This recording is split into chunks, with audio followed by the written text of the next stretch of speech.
Ser religioso não é a mesma coisa que fazer a vontade de Deus.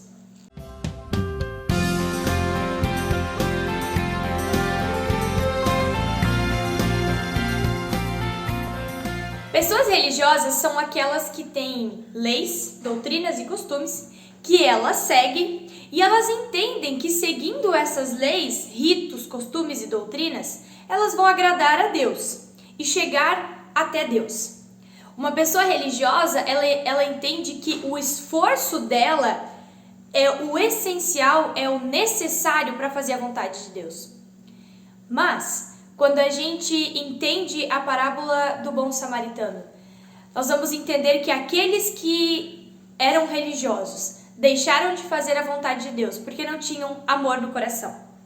Lucas 10:30, Jesus começa de contar essa parábola e ele diz assim: em resposta disse Jesus: um homem descia de Jerusalém para Jericó quando caiu nas mãos de assaltantes. Estes lhe tiraram as roupas, espancaram-no e se foram, deixando-o quase morto. Aconteceu estar descendo pela mesma estrada um sacerdote. Quando viu o homem, passou pelo outro lado. E assim também um levita.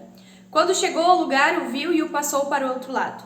Mas um samaritano, estando de viagem, chegou onde se encontrava o homem e quando viu, teve piedade dele. O que essa história está nos relatando? Dois homens que conheciam a lei de Deus, que serviam a Deus no templo, vindo de Jerusalém, ou seja, do lugar do templo, vem alguém que tinha sido assaltado, que estava numa situação difícil, quase morto, caído ao chão.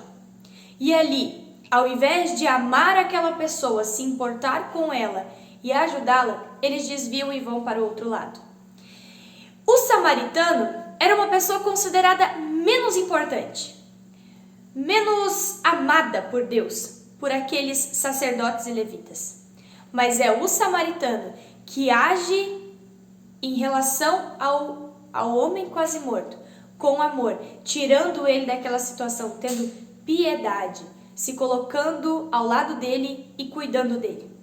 E daí que fica a pergunta: adianta a gente ser religioso, seguir doutrinas e costumes, se no nosso dia a dia a gente não faz o que Deus nos pede, que é amar Ele acima de todas as coisas e ao nosso próximo como a nós mesmos? Se a gente acha que a gente cumpre umas regrinhas, já tá bom o suficiente, a gente não ama o nosso próximo, então a gente ainda não entendeu o Evangelho. Porque Jesus nos amou a tal ponto de dar a vida por nós e a gente não merecia isso. Jesus não foi um religioso, ele foi alguém que nos amou e deu a sua vida por nós. Esse é o samaritano, aquele que amou o que estava jogado, o que estava ferido. Por isso, pense também na tua vida.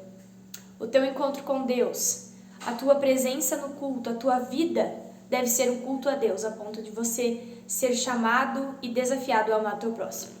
Um abraço para você e a gente se vê no nosso próximo devocional. Até lá!